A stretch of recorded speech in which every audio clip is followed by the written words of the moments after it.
Time to round up a big story from the week. The troubled Department of Veterans Affairs has a new leader. Friday, President Obama accepted the resignation of Secretary Eric Shinseki.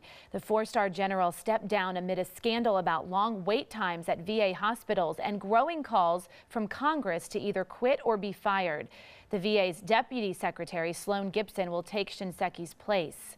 More and more veterans, including those here in Houston, are coming forward with horror stories of long wait times and missed diagnoses. So how can the White House restore faith in the veterans' health care system? That's our topic this half hour. We want to hear from you. You can weigh in on our Fox 26 Facebook page or Twitter.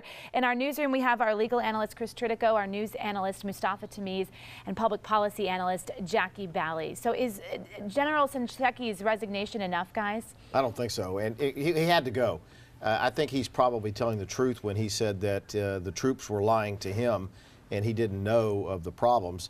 However, there was a report, a study that came out in January, I think it was January of this year.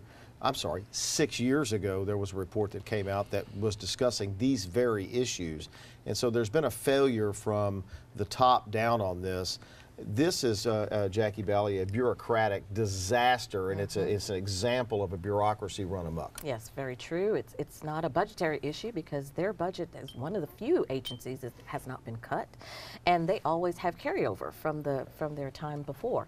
So yes, it's mismanagement, a lack of efficiency. We're actually going to see, this is just the tip of the iceberg, we're going to see just how widespread this department is we've heard for decades that the Department of Veterans Affairs and their healthcare system is not working effectively. We have, but I think most of us are being caught off guard because we didn't know just how widespread. We're now hearing it's up to millions of our vets who have been turned away or told to come back and not getting the service that they deserve. You know, Mustafa, this is going to be a rare moment of bipartisanship, I think, and you've seen both sides of the aisle calling for the Justice Department to investigate top down people who were lying and not only lying but lying to veterans and falsifying records to show that there weren't any wait times.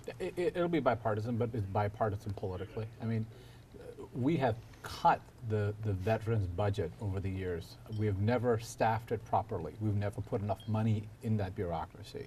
So, and we've created these mandates. We've said we want a wait time to be only this many days, but we don't have enough doctors to be able to satisfy the wait day. So it is a political football. It continues to be that. I thought having the general step down was, again, typical of how we deal with the VA.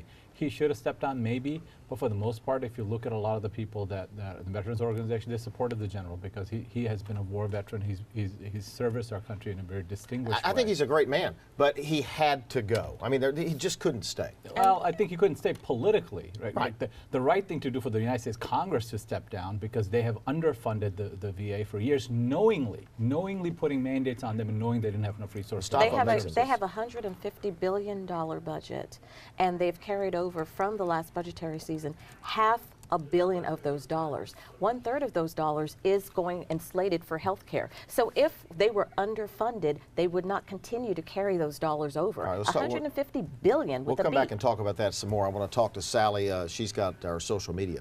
Yep, we have one person here, O'Neill on Twitter, who says he spent 9 hours in the Houston VA lobby with a 104-degree temperature waiting to be seen by a doctor. He says the staff couldn't have cared less. And then Senator John Cornyn says he met with local vets organizations in Houston this past week about the challenges they're experiencing, and he says it's time for the FBI to investigate. And that's part of the bipartisanship I'm talking about. I think both sides of the aisle are saying the Justice Department needs to look at this. But Mustafa makes a point that I want to look at a little bit closer, is that the wait times, the government said, or the VA said, we don't want any wait times. We want them down to whatever, X.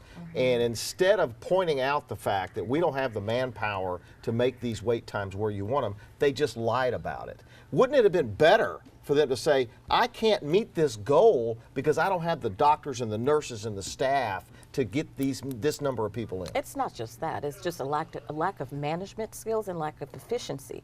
To answer your question that you asked earlier, did he have to go? Politically, yes. But whenever you see mismanagement that's so widespread as it is, the top guy has to take the fall. Now, you also have to look at the people at the bottom and in the middle. Absolutely. Because this is so widespread, and as we're going to continue to see with this audit, you're going to continue to see that people at the bottom and the middle are responsible for this mismanagement. The people as well. that are going to go to prison are the people at the bottom, not the people at the top. Absolutely, and the people that should go to prison, the United States Congress and others, because when you say $150 billion, what we're not realizing, we've just had 2 wars. Right. We've had hundreds of thousands of troops coming back. We have not handled. We have not handled the mental health issue. Got to go. We have, and it's under resourced. We're going to leave it right there. We're out of time. Sally, we'll be back next week with 4 really, really good stories. All right, we appreciate it. Great discussion. Thanks, guys.